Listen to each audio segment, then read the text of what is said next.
let's go!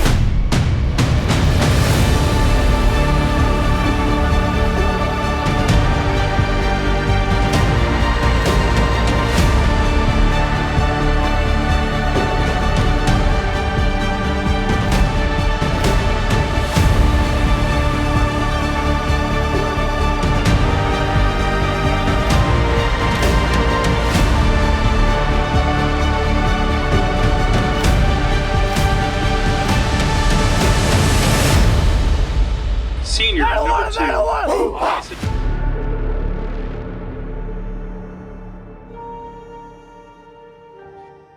Welcome in, everybody. It is Tuesday, November 5th. We are days away from quarterfinal action across the entire Iowa high school football scene. Appreciate y'all joining me on this Tuesday. A little bit different time of the week for a video on a Tuesday. No rankings yesterday, and Locks and Dogs obviously coming tomorrow, so be sure to check that out. But figured I'd hop on.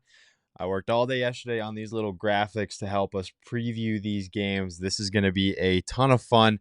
Not necessarily making picks here. I'm just going to kind of show you guys what these teams are good at, what you need to know about these teams heading into the quarterfinals, and what some edges might be, some determining factors could be in these games. So it's going to be a ton of fun.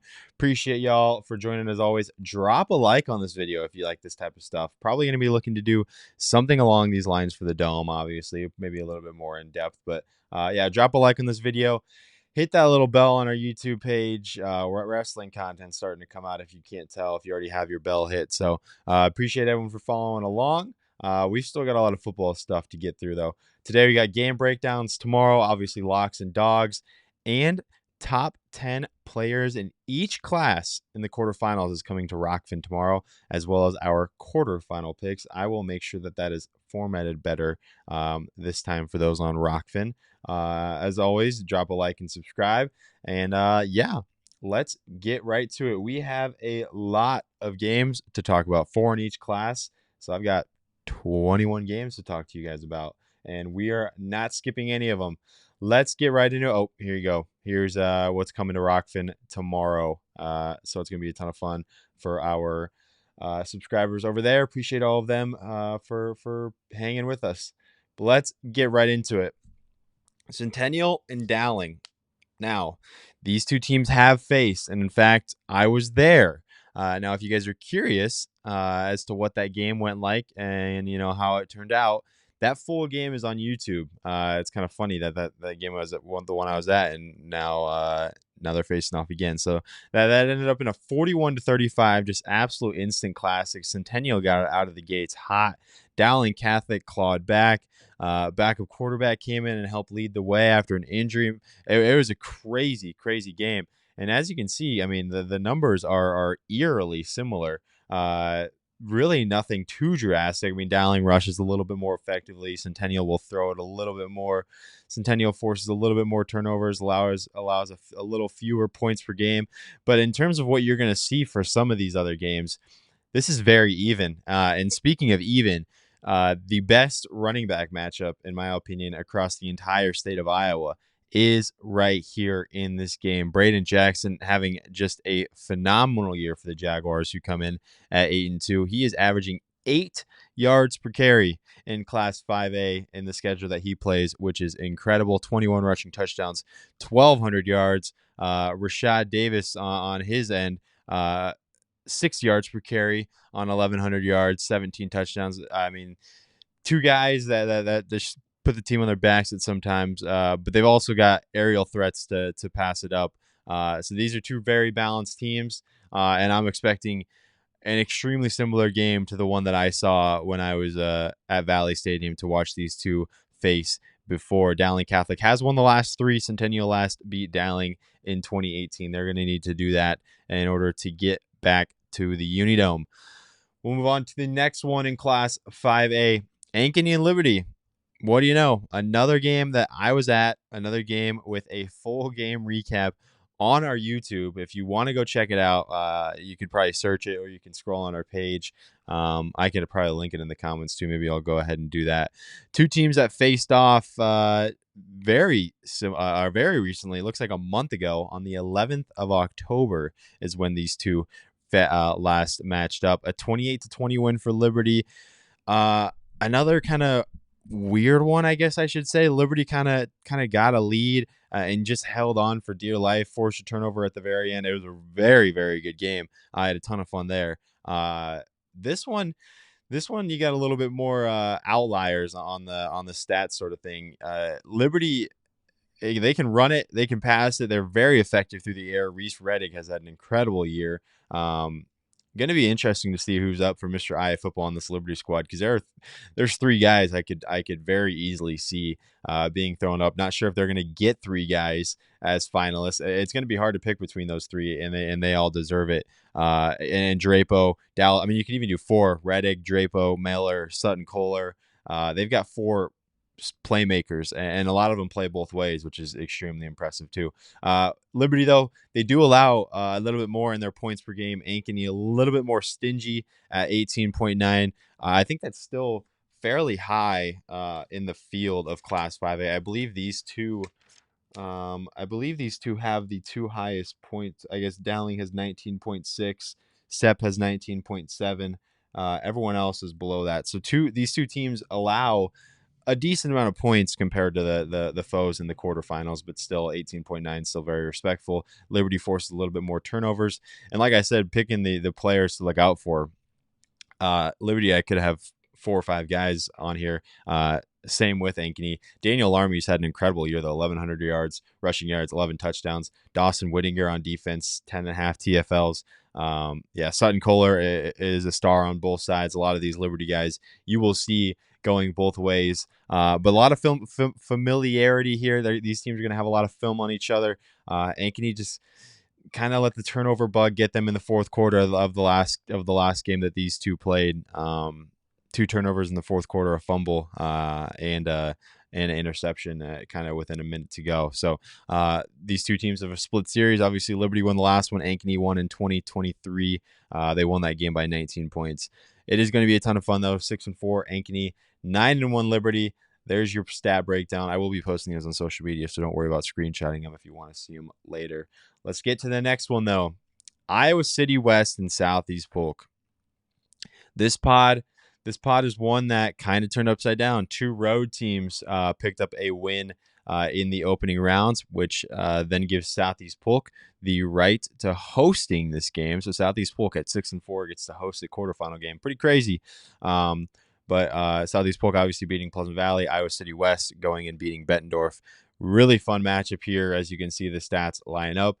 One of the best passing attacks, in fact, probably the best passing attack in Class 5A. Iowa City West, Jack Wallace throwing to Mason Woods, Julian Manson. A lot of playmakers on the edge here. They're going to be a ton of fun to watch. They're going to be airing it out. And this team is playing really well as of late. They've scored 40-plus points in 3 of their last 5 games. They can sling it. They can also run it, too. They run it effectively. Give up the most points per game in this quarterfinal field. The next closest is Liberty at 26.8. Besides that, everyone else is under 20. So Iowa City West, prone to giving up some big plays on defense, but they can retaliate and hit you right back for big ones as well. So could see a big day from Holden Hansen, Southeast Polk quarterback, 1,800 passing yards, 15 passing touchdowns. The Iowa City West can be susceptible through the air. Julian Manson, though, playmaker on both sides of the ball. I think Mason Woods leads this team in receiving, as I have Bound pulled up. Let's see here. Mason Woods does lead this team in receiving, 1,000 receiving yards. Julian Manson right behind him at 836. Next best at 275. So you got to get an idea who's getting the football when Jack Wallace is dropping back to throw. But Julian Manson, 77.5 tackles on defense. He's going both ways for this team, making a lot of plays. DeClan Bunn, 64 tackles for him as well. Iowa City West, they do got some playmakers on both sides of the ball. This is going to be a fun one. Iowa City West and Southeast Polk shot to go to the Unidome. Last matched up in 2019. It was a 2-point win for Southeast Polk. So it's going to be fun to check out here in Class 5A. Move on to the final matchup in the Class 5A quarterfinal, Johnston and Valley. These two at number 3 and number 4, respectively, in the IAfootball rankings. And talking about IA rankings, I didn't bring it up, but Dowling and Centennial are 1 and 2, clashing to go to the to go to the semifinals. So interesting there. These two teams did meet earlier this year as a 34-24 win for Valley. That was a fun one. I remember that was way back in like week 2, I believe. But two teams that can score. Defenses have also been really good for both these squads. Johnston, how about 15.1 defensive points per game? Force a lot of turnovers, 19 of them. Valley kind of leads the way in rushing, but Johnston with Will Nuss kind of has the edge in the passing yards per game. Will Nuss, 16 touchdowns, only 3 interceptions. He's been extremely efficient. D'Angelo Barku, 700 rushing yards for him, 10 rushing touchdowns. A lot of guys on the Johnston defense. Max Minks, Colby Gibbons, D'Angelo Barku going both ways. Jacob Helgeson having a good year. Micah Cook. A lot of guys on this defense that can make plays. And I remember Nick Fox, when he watched Johnston and Hawkeyes, said he was really impressed with that front of Johnston defensively. Bryce Beecham, how about the sophomore, with 6 interceptions and 3 of them going back for 6. Valley, obviously, plenty of stars on their end as well. Drake DeGroot, 19 touchdowns, 7 interceptions, 1,200 passing yards for him.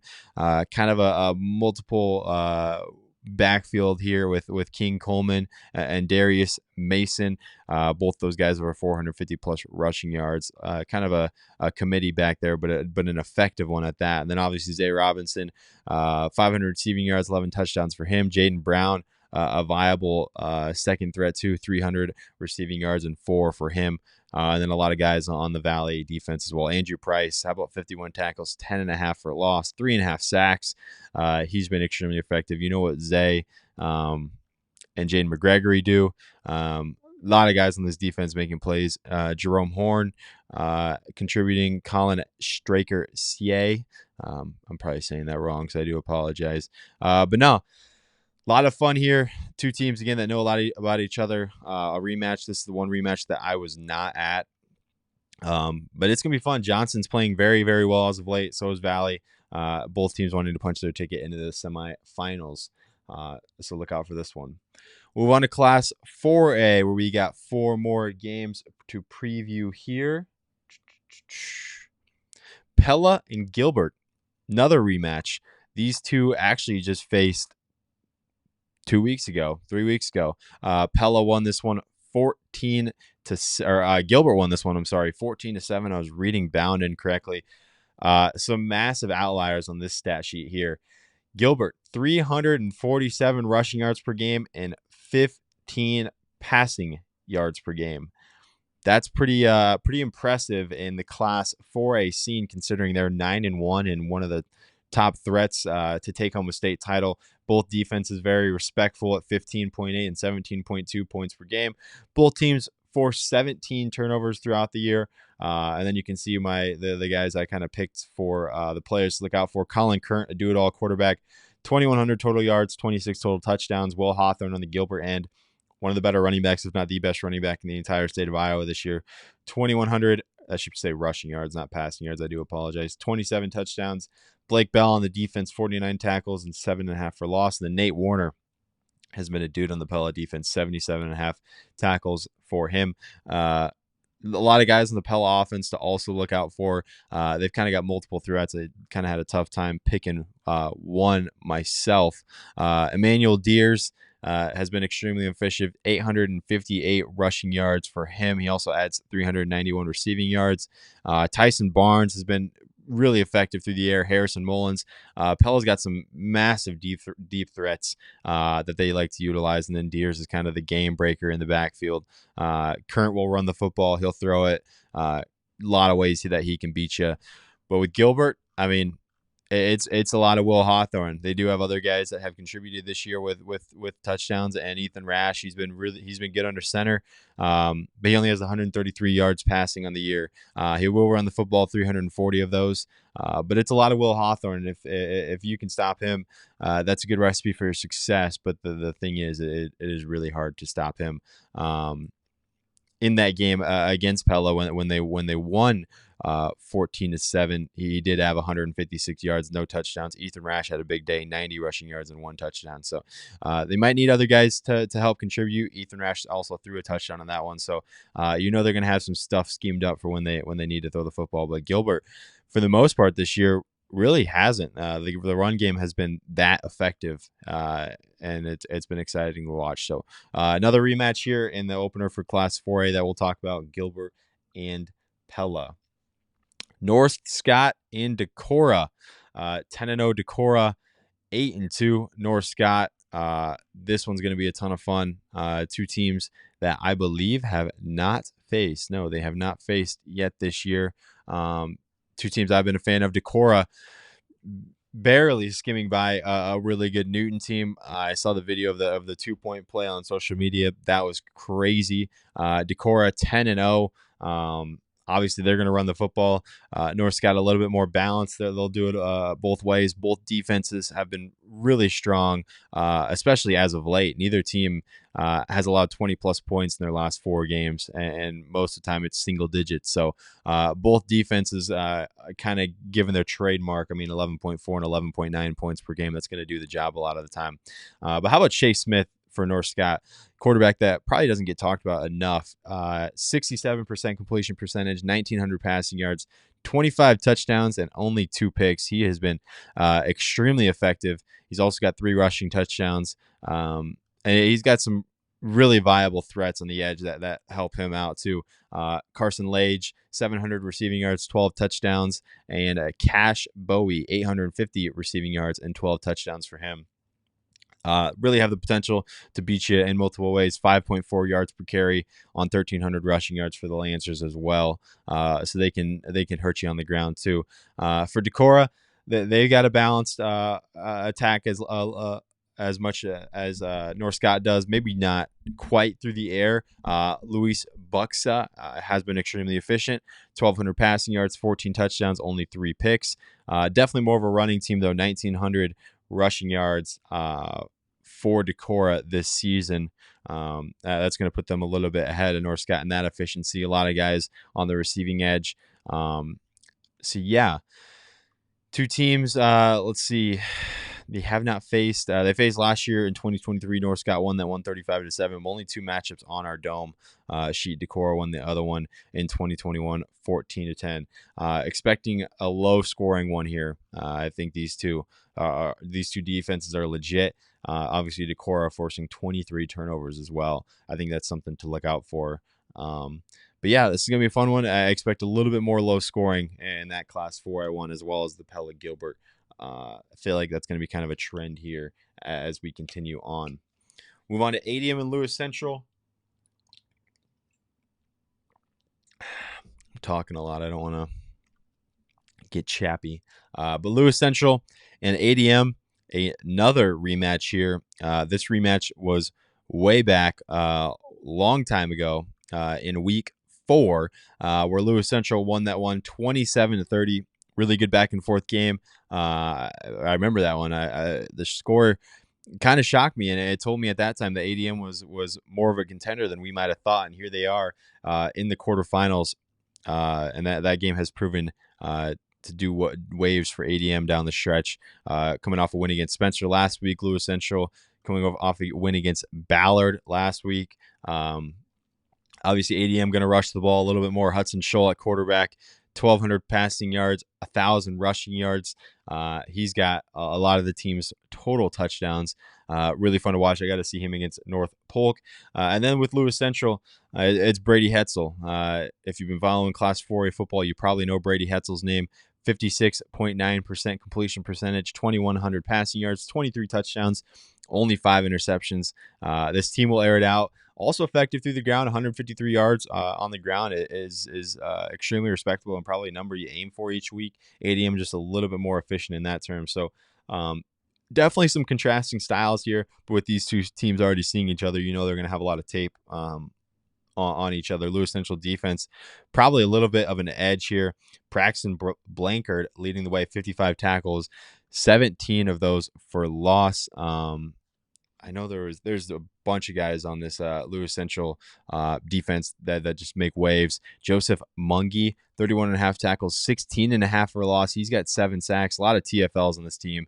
TJ Nettles has 9.5. Noah Wenninghoff has 8 of them. It really surprised me or impressed me, I guess you could say, when I was looking through this Lewis Central defense, how many tackles for loss. They have 96 of them as a team. Kyler McNeil, the sophomore, adding 9.5 himself. That's a ton of TFLs because ADM in comparison only has 51. So Lewis Central, that shows how impressive their front is. They get in the backfield and they're effective in doing so.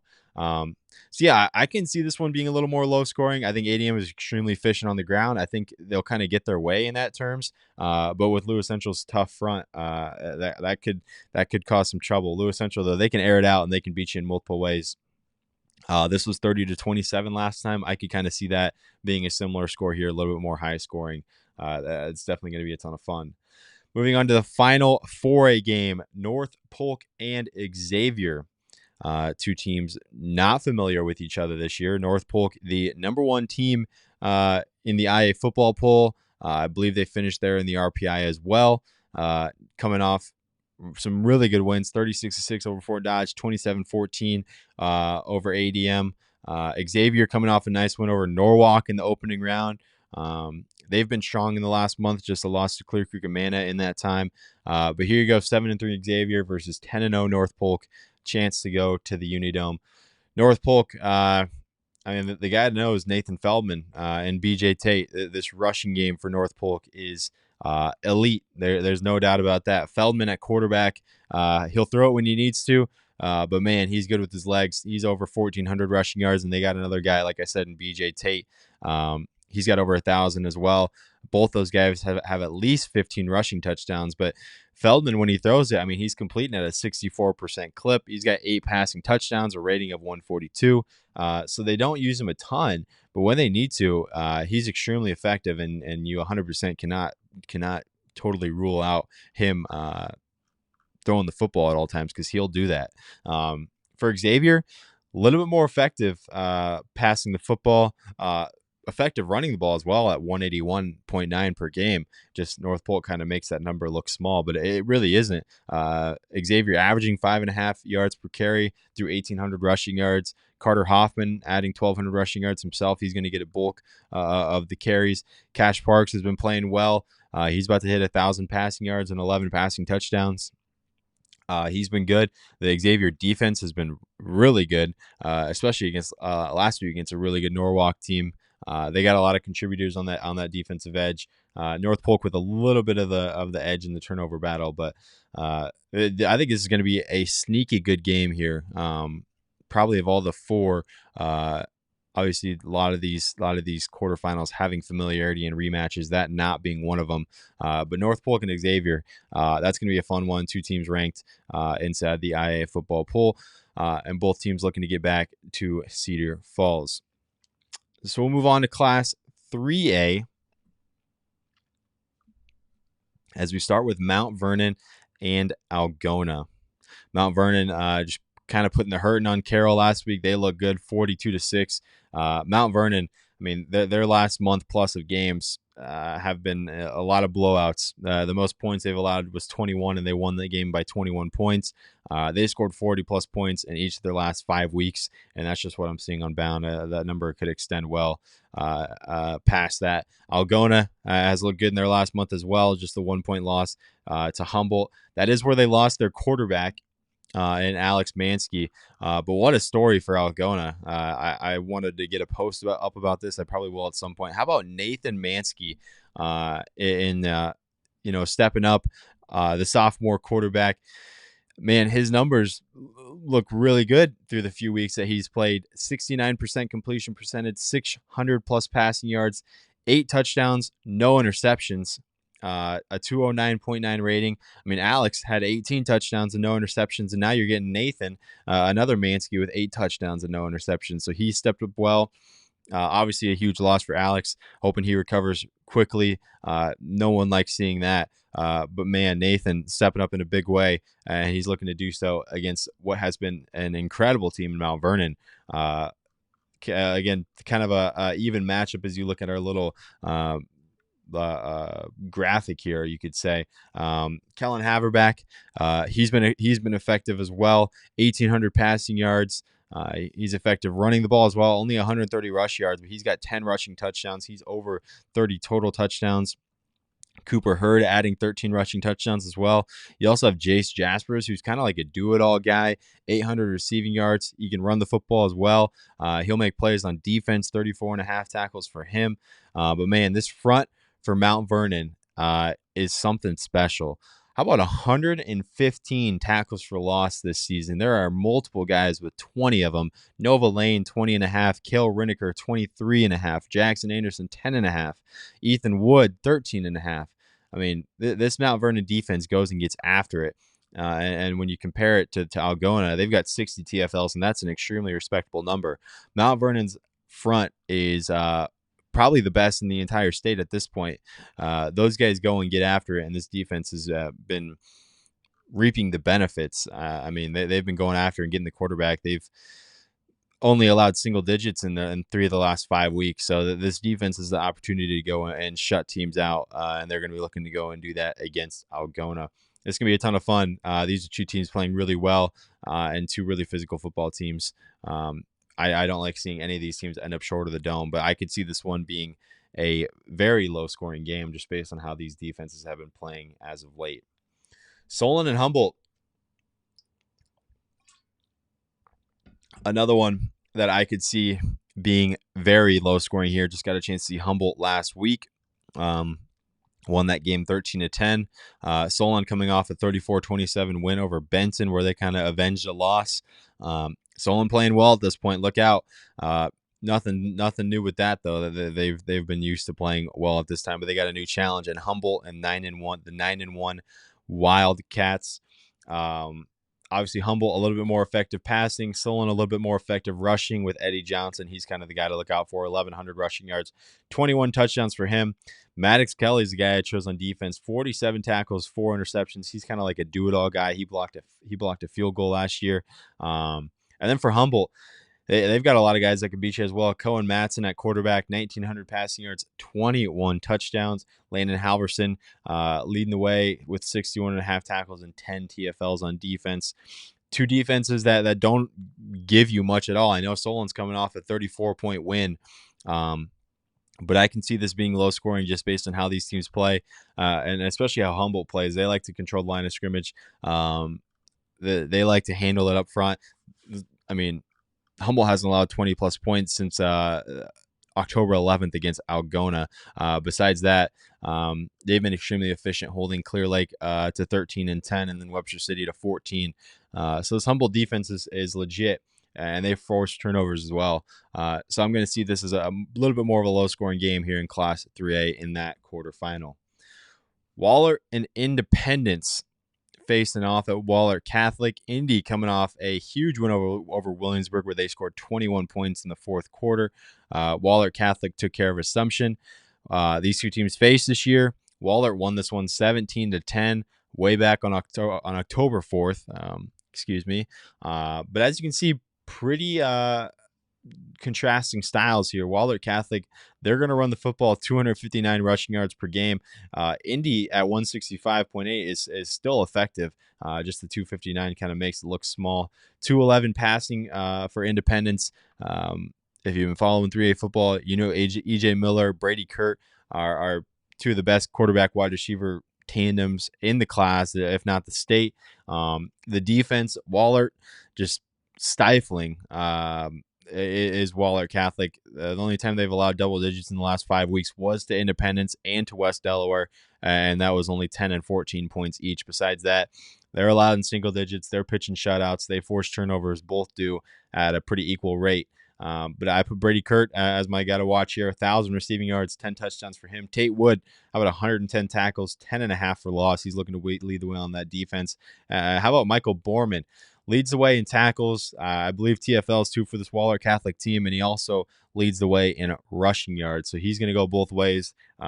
He's a hard guy to stop. Wahlert Catholic, 10-0 from unranked to now number 2, I believe, in Class 3A. They might be number 1 in our IAfootball poll. I don't have it up. I don't have it on the top of my head, but 2 teams with a lot of familiarity, and I am 100% expecting a low-scoring game here, just based on how Wahlert Catholic, their defense plays and how they want to control the clock, and how Indy can kind of match that style if they need to. This is going to be a ton of fun, and I'm looking, again, for that one to be a little bit more low-scoring. Our final Class 3A game, Sgt Bluff-Luton in Nevada. The Cubs coming off a win over Heelan. Luton coming off a win over against MOC Floyd Valley for the second time this year. And man, 2 teams that love to run the football. 231 for Nevada, 345 rushing yards per game for Sgt Bluff-Luton. That is a monstrous number. And 2 teams that really don't like to throw the football. You could honestly take the passing yards per game out if you really wanted to. Luton at 42 and Nevada a little bit more dual threat-ish at 136.5. But still, that's not game-breaking by any means. But Connor King can beat you when he needs to. Anthony Eaton leading the way for Nevada, 1,700 rushing yards, 25 touchdowns for him. He's a massive contributor to that offense. But Sgt Bluff-Luton, wow, 3,400 rushing yards to this point. 7.7 yards per carry, 42 rushing touchdowns, and they've got a handful of guys with over 500 rushing yards. Joe Hardy, Xavier Ellington, Ryan Hughes, and Isaiah Jervik. This squad can beat you in multiple ways. Running that little I don't even know what you call it, but it's really hard to know who's got the football. You got to stay very grounded as a defense and know your assignments, and Sgt Bluff-Luton kind of just wants to wear you out. But Nevada's defense looking to be up to the task, only allowing 14.5 points per game so far. Last week, 14 to Heelan. That's a good offense to kind of hold in that teens mark. So they're looking up for the challenge. Jackson Burlage looking to lead that way on that defense, 70.5 tackles, 7.5 for loss. But it's going to be a fun one. 2 teams that run the football. Clock's going to be rolling in this one. This might be a fast game over there in Class 3A. We will move on to 2A. Approaching the halfway point. Appreciate everyone for tuning in. If you're skipping ahead to Class 2A, here we go. I'll say this about 2A. There are four obvious favorites, I should say. These 4 teams that are hosting have been top 4 from wire to wire.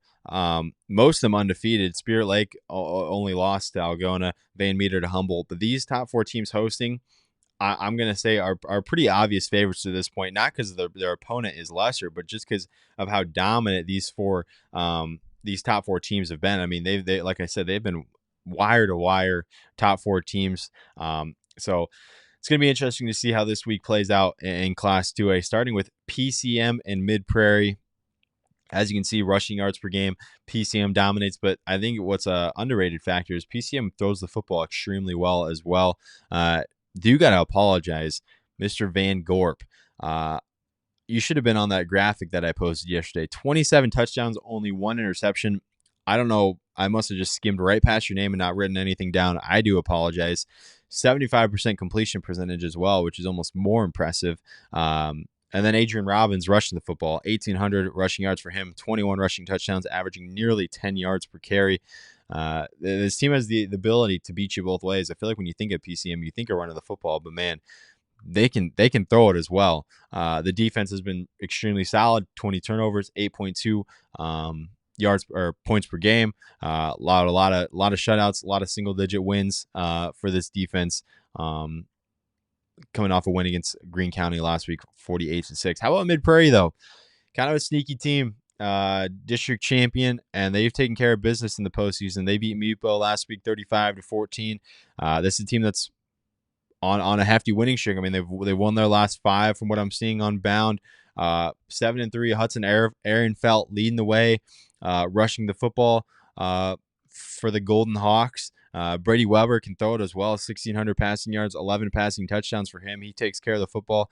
Aaron Felt's got 26 touchdowns himself. So a little dual threat offense here in Mid-Prairie, and the defense in itself, 14.2 points per game. That's extremely effective. They've got 3 single-digit defensive performances in the last 5 weeks. So this defense has been playing well as of late. Definitely looking for PCM to control the ball here. They're going to rush the football. Mid-Prairie is going to look to match it and make the most out of their possessions. This is going to be a fun one in Class 2A. North Fayette Valley and Spirit Lake, Fayette Valley, I should say. Spirit Lake, obviously winners of 9 in a row since their Week 1 loss to Algona. A scare to Cherokee Washington in that round of 32, but then they come back and they kind of handle Osage 42-14. NFV beating Monticello, beating Crestwood for the second time. They've looked good as well. A sneaky team here, and the Tiger Hawks that have been, like I said, playing extremely well. Declan Hines, 1,500 passing yards, 16 touchdowns. He takes care of the football, only 6 interceptions.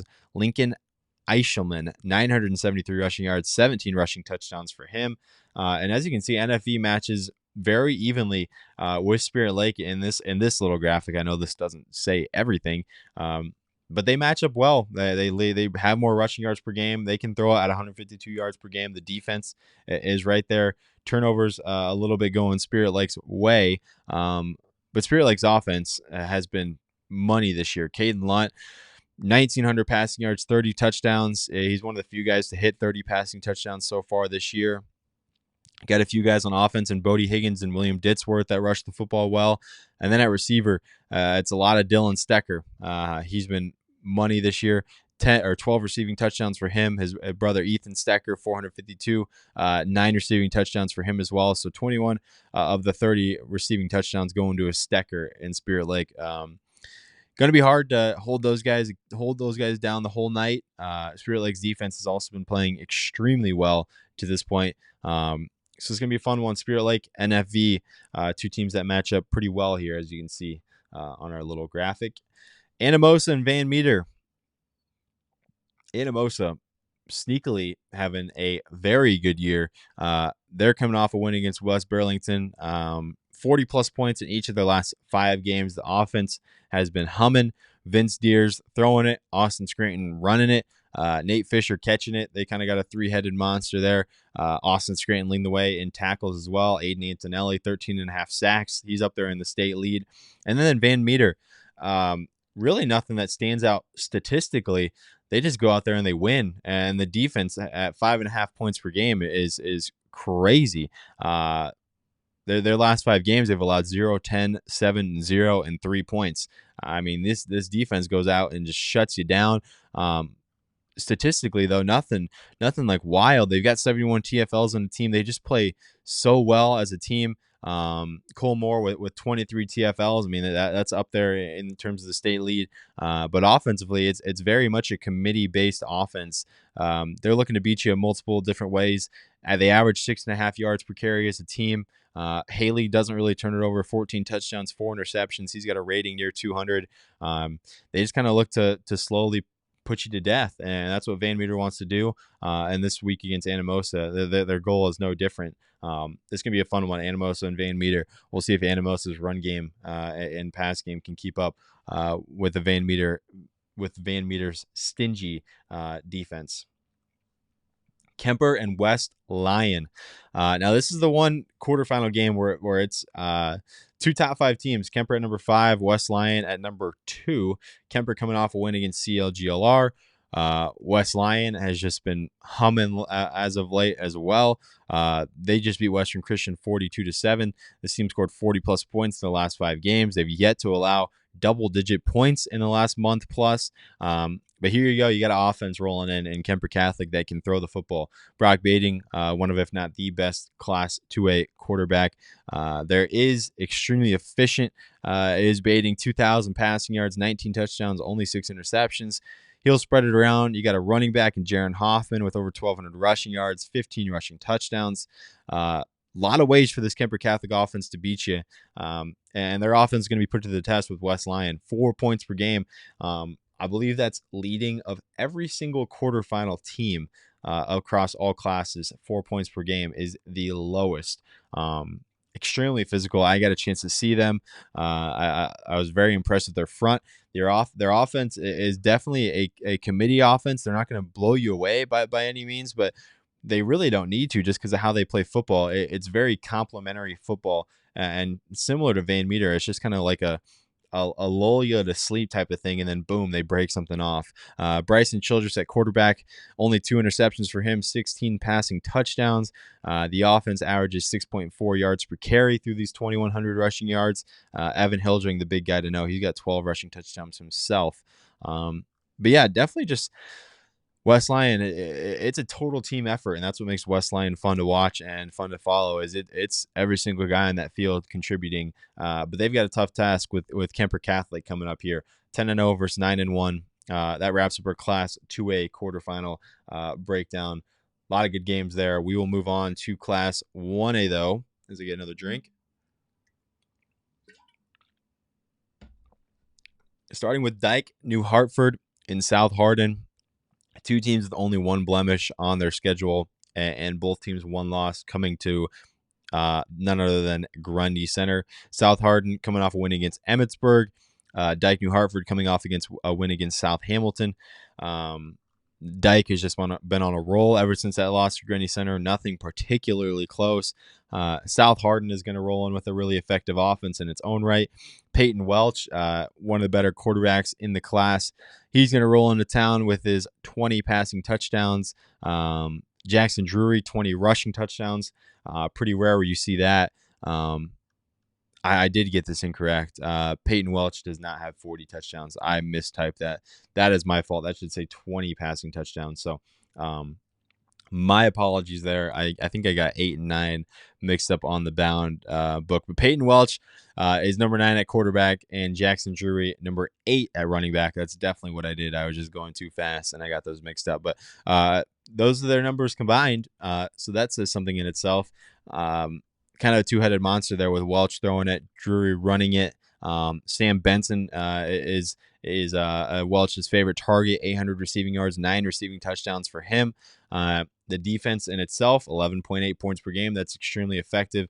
But Dike New Hartford's defense has just been on a different level as of late, it feels like. 52 TFLs, 13 sacks as a team.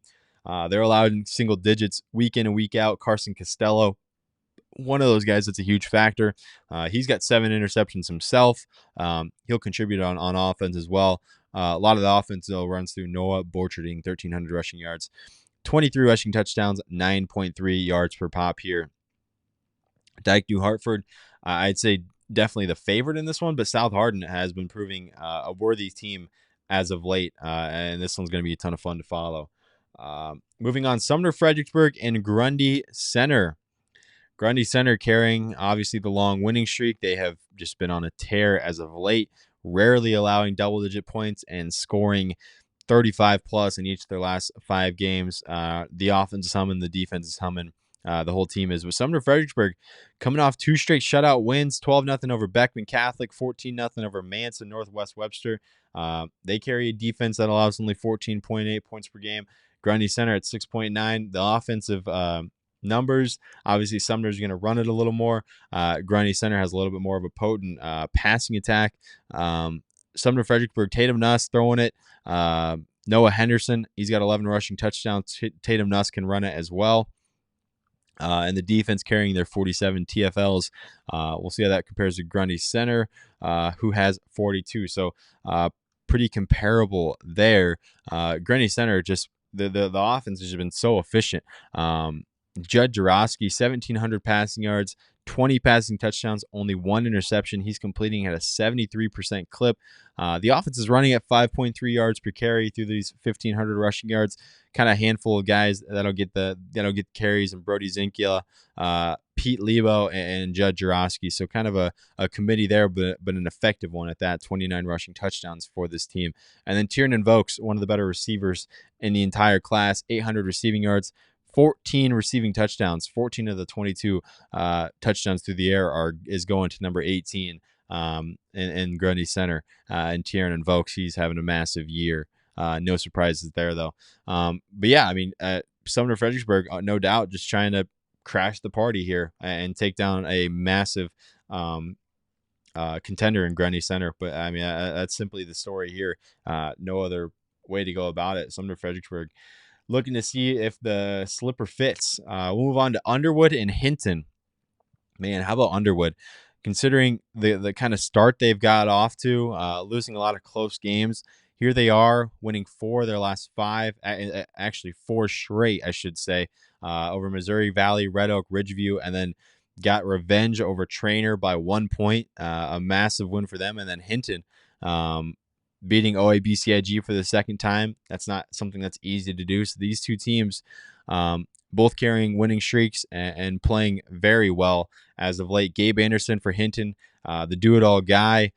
He leads the team in rushing and passing. He's got 22 total touchdowns. The defense is allowing just 11.8 points per game. And then on Underwood, it's kind of Garrett Louette, the quarterback we've talked a lot about. 1,900 passing yards, 21 passing touchdowns. He kind of spreads it around. A lot of it goes to Easton Robertson, who's got 10 receiving touchdowns. And the defense for Underwood, 18.4 points per game. I know that kind of sounds high, but as of late, they've rarely allowed to that mark. The defense has been playing extremely well. Lucas Bose Jr. Leading the way, 71 tackles, 26.5 for loss. That is a very impressive number. Underwood and Hinton. Underwood definitely the underdog, you could say, just based off their record. But, man, this team's been playing very well as of late, and I'm not going to be surprised if they come out on top. This is going to be a fun one, though. Two clashing styles here in this one. Hinton wants to run the football. Underwood a little bit more balanced. That's going to be a fun one over in Hinton and Blackhawk territory. We'll move on to the final one in Class 1A. It is Wilton. It is Regina, a rematch from just a few weeks ago where Regina came out on top 20-8. Wilton looking for a little bit of revenge, coming off a nice 40-14 win over MFL Marmac. Regina coming off a win against Woodward Granger. And as you can see, based on the stats, this is a pretty even matchup. And you got two guys in Drew Keith and Kyle Tracy with similar numbers. 2,100 for Keith, 2,300 for Tracy, 24 touchdowns, 26 touchdowns. Owen Hassel for Wilton is someone I have to mention as well. He's got over 1,000 rushing yards. Savion Miller right at 900. He's looking to approach that well. These two teams are very, very evenly matched, and this is one of those games where the turnovers are going to come back huge, and both these teams obviously matching up, no shocker, evenly as well with 15 apiece. Both defenses have been playing pretty fairly equally as well. This is gonna be a fun one, and these rematches, you always know that these teams have a lot of familiarity, and there's always going to be a few things just schemed up just slightly different, whether it's a trick play or running something funky. That could be the edge. So staying disciplined on defense, 100% a huge thing here in Class 1A. This is a big one. I'll leave it here for a sec for those who just got here and want to see this little graphic, but these will be on social media later too. Oh, been talking for 47 minutes. I'm not used to this. We'll move on to Class A. Few classes left to go. Starting with Tri-Center and ACGC. Man, this is going to be a fun one.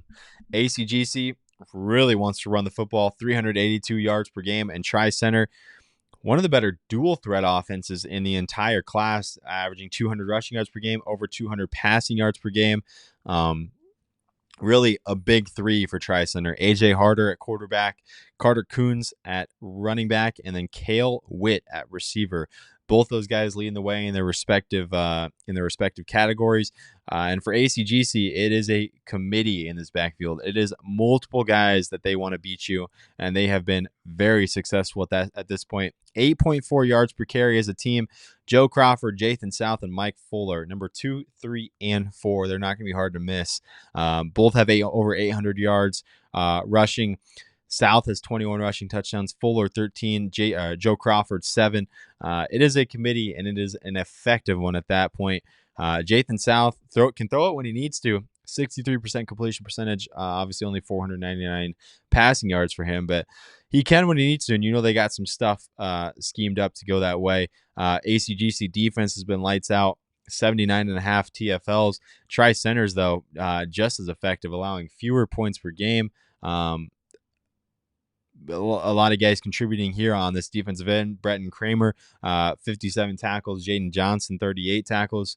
A lot of guys contributing here. This could be a fun one. Two contrasting styles here. Two teams. We'll see if they've we do have some history here, but the last matchup came way back in 2019. So it has been a while, and it's going to go down at Guthrie Center High School. This is a very fun one. Tri-Center carrying a long wing streak. Also ACGC, obviously 10-0. They've been almost wire to wire number one, I believe, in Class A in our poll. So this is going to be fun, as every Class 5A quarterfinal will be. Moving on to Madrid and Lisbon. These are the two highest ranked teams, or the highest ranked IAfootball matchup, you could say, at number 4 and number 6. Madrid coming off a massive win against Pekin. I mean, I'll admit it. I didn't believe in that one. I had Pekin as a dog, and I got proved wrong. So congrats to Madrid on that one. Big fans of them. Obviously, love following what they do, but man, they proved me wrong. So kudos to you guys. Lisbon has just been on a tear, 10-0. None of these games really close, if I'm being honest. And Pekin was the last one that really kind of held Lisbon to a respectable score. So Madrid looking to do the same here. Obviously, Preston Wicker for Madrid, leading the way in passing, leading the way in rushing. You also have Emerson Bridgewater that contributes as well. Easton Halverson having a big year on defense. So is Taryn Lawrenson with his 16 TFLs.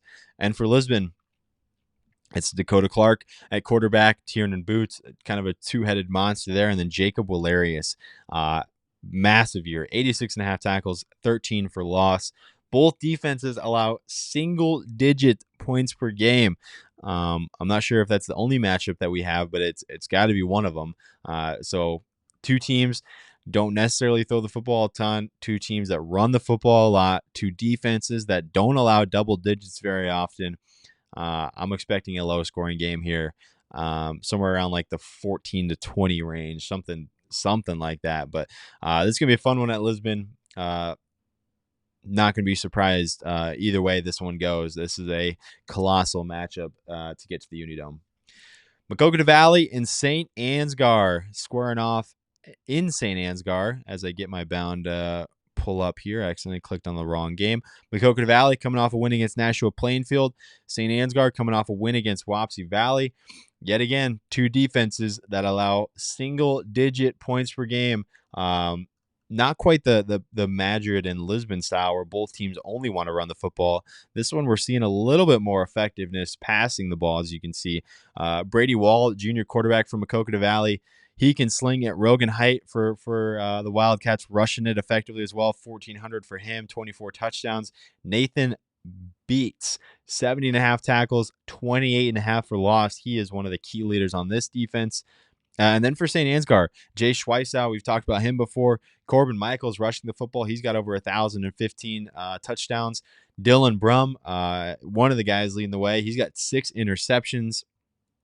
Again, two defenses that in the last 5 weeks, neither of them have allowed 20-plus points. And I'll be honest, I'm not sure if either of them is going to get there this week as well, just because of how effective these defenses have been. Maquoketa Valley, they allowed their first touchdown of the season just 4 weeks ago to North Lynn. But before that, it was shutout city week in and week out. So no doubt these defenses are no joke. And I'm expecting that to play in this quarterfinal matchup as well.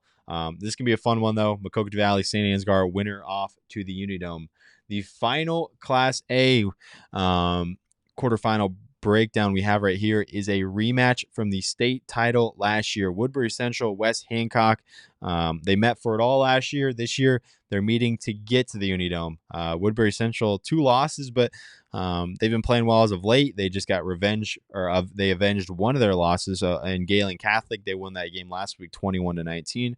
West Hancock, been on a tear, and then last week against MMCRU kind of faced some trouble down at multiple points in that game, but they ended up clawing back and winning that one 28-21. Obviously, some contrasting styles here. Woodbury Central gonna throw the football, and they can with Jackson Bear-Score, the sophomore quarterback. They can also rush it effectively with Zach Butler. He's one of the better running backs in the class, 1,200 rushing yards, 22 touchdowns. West Hancock, you know what they're about. They want to run the football. They're going to run the football. Effective on the ground. Brady Bixel, one of the key guys, but they've got a committee back there that is extremely tough to stop. 1,300 rushing yards, 32 rushing touchdowns for Bixel. They only average 25 yards per game passing, but that is really not a surprise by any means. Both defenses, an efficient 16.8 and 12.4. That's extremely respectful. West Hancock's turnover bar should be more to the left. That was one of the errors I caught. Whoops, sorry, but yeah, West Hancock, they've won the last 4, dating back to 2010. Woodbury Central is looking to get on the board against West Hancock, and it'd be a big one. Punch their ticket to the Unidome. This is gonna be a ton of fun. It's gonna be one that I have my eyes on wherever I'm at Friday. But let's move to Class 8, man. Let's get it going. These are Thursday games, starting with 2 undefeated teams. Bishop Garrigan, Edgewood, Colesburg, facing off at Bishop Garrigan High School. Edgewood Colesburg, though, man, they got a guy in Price Rockford who's having one of the best 8-man seasons in the last decade. He's up there with some of the greats, the speakers, and whoever else you can come up with. He's got a ton of numbers to his name, 3,200 total yards, 58 touchdowns. He's kind of the do-it-all guy on offense, but the defense has been extremely effective as well. Jack Stager, 71 tackles, 4 of those for loss. And Garrigan, on the other end, kind of lead the way in everything else offensively.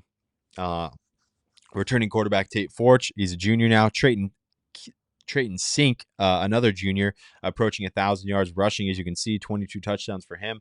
And the defense for Garrigan, as far as an 8-man defense, allowing 12.6 yards per game, is extremely impressive. Keaton Helliseth, 23 tackles, 13 sacks. That's up there for the state lead.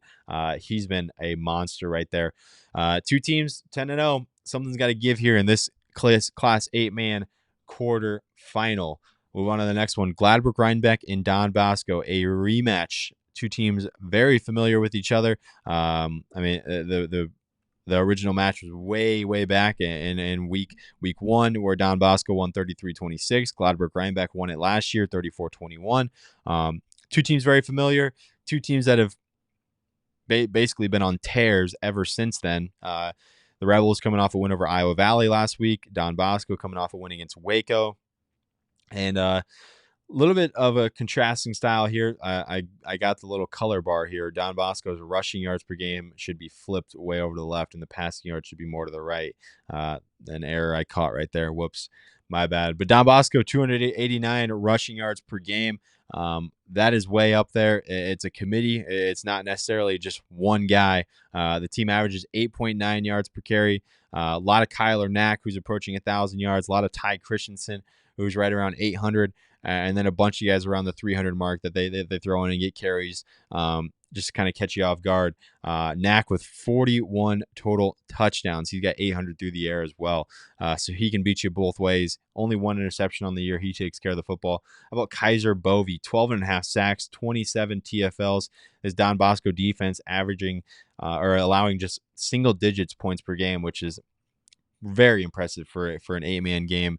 And obviously the last time these 2 faced, it was pretty low scoring for an 8-man game, 33-26, nothing too crazy. I'm expecting it to be around that point as well. But Gladbrook Rhinebeck, in its own sense, extremely effective. Drew Ehlers, he's got 1,500 passing yards, 23 touchdowns, no interceptions, yet to throw a pick this year.